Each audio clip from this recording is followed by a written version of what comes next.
এই যে দেখেন কি একটা অবস্থা, মাত্র ৩৭০০ কিলো রানিং বাইকে যদি এইরকম অবস্থা হয়, আপনারা বুঝতেই পারতেছেন যাদের হাজার হাজার কিলো বাইক রানিং অবস্থায় থাকে এবং ফুয়েল পাম্পের ফিল্টার যারা পরিষ্কার না করেন তাদের কি অবস্থা হবে। এই যে দেখেন, মানে এই ক্ষেত্রে বিবেচ্য বিষয় এইটাই যে আমাদের ফুয়েলের অবস্থা কি, ফুয়েল পাম্পগুলোর অবস্থা কি এবং ফুয়েল পাম্পরা কতটুকু অসাধু।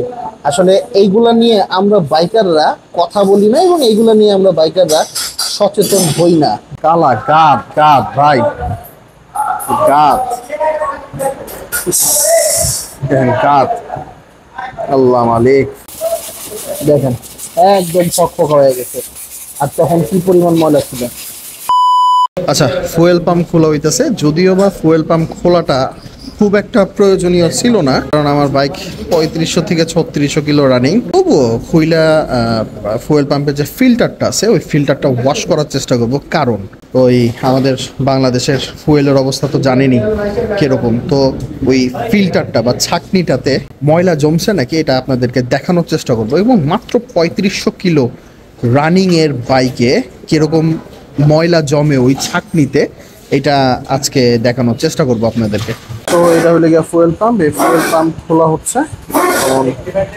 খোলার পরে দেখতে হবে যে এই ফুয়েল পাম্পের ভেতরে যে ফিল্টারটা আছে সেই ফিল্টারের অবস্থা কিরকম। ফুয়েল পাম্পের ফিল্টারে কিন্তু ময়লা জমলে ফুয়েল ভালোভাবে প্রভাবিত হবে না এবং আপনার মাইলেজ কিন্তু খুব ড্রপ করবে।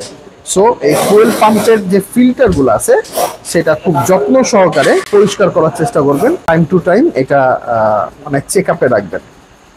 এই আস্তে আস্তে খুলতেছে, এই হলে গিয়ে ফুয়েলের সেন্সরটা বা ফুয়েল পাম্পের যে আসল বিষয়টা। এই যে দেখেন কি একটা অবস্থা, মাত্র ৩৭০০ কিলো রানিং বাইকে যদি এইরকম অবস্থা হয়, তাহলে আপনারা বুঝতেই পারতেছেন যাদের হাজার হাজার কিলো বাইক রানিং অবস্থায় থাকে এবং ফুয়েল পাম্পের ফিল্টার যারা পরিষ্কার না করেন তাদের কি অবস্থা হবে। এই যে দেখেন, এই ক্ষেত্রে বিবেচ্য বিষয় এইটাই যে আমাদের ফুয়েলের অবস্থা কি, ফুয়েল পাম্পগুলোর অবস্থা কি এবং ফুয়েল পাম্পরা কতটুকু অসাধু।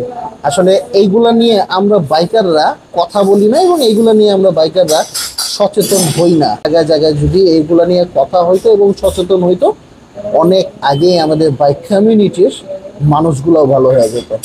পরিষ্কার করেন যাই ভাই। সো এই যে দেখেন, গাদ গাদ, এক একটা ময়লা জমা গাদ হয়ে গেছে। নতুন বাইক মানে মাত্র ৩৫০০ থেকে ৩৭০০ কিলো রানিং, এটারই যদি এই অবস্থায় তাহলে করবে কি। এই যে এটা লিগে মোটর, দেখছেন অবস্থা, মিলে গিয়ে ফিল্টারের অবস্থা, কালা গাদ গাদ ভাই, গাদ, ইস, দেখেন গাদ, আল্লাহ মালিক। তো এখন ফুয়েল পাম্প এর ফিল্টারটা পরিষ্কার করা হবে এবং ফুয়েল পাম্প পরিষ্কার করা হবে। সো দেখেন আপনারা কিভাবে করে পরিষ্কার করে, কি আসে বিষয়। দেখছেন কি পরিমাণ ময়লা ছিল আর এখন পরিষ্কার হয়ে যাচ্ছে হাওয়া দেওয়ার মাধ্যমে এবং ইয়ে দিয়ে কি বলে অক্সিজেন দিয়ে পরিষ্কার করতেছে। দেখেন একদম ফকফকা হয়ে গেছে।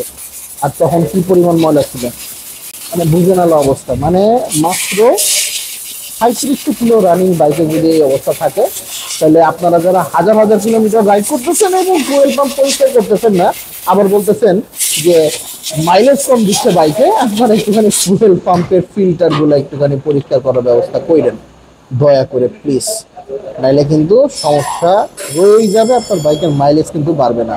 আপনার বাইকের মাইলেজ কমার পেছনে এটা হচ্ছে গিয়ে প্রধান এবং বিশেষ অন্তরায়। খুব ভালোভাবে পরিষ্কার হয়েছে। এই যে দেখেন জাহিদ ভাইয়ের হাতে যত ময়লা ছিল সব এইগুলো এই ফুয়েল পাম্পের ময়লা, বুঝছেন? এই যে দেখেন ময়লা, এই যে দেখেন ময়লা, কি পরিমাণ ময়লা।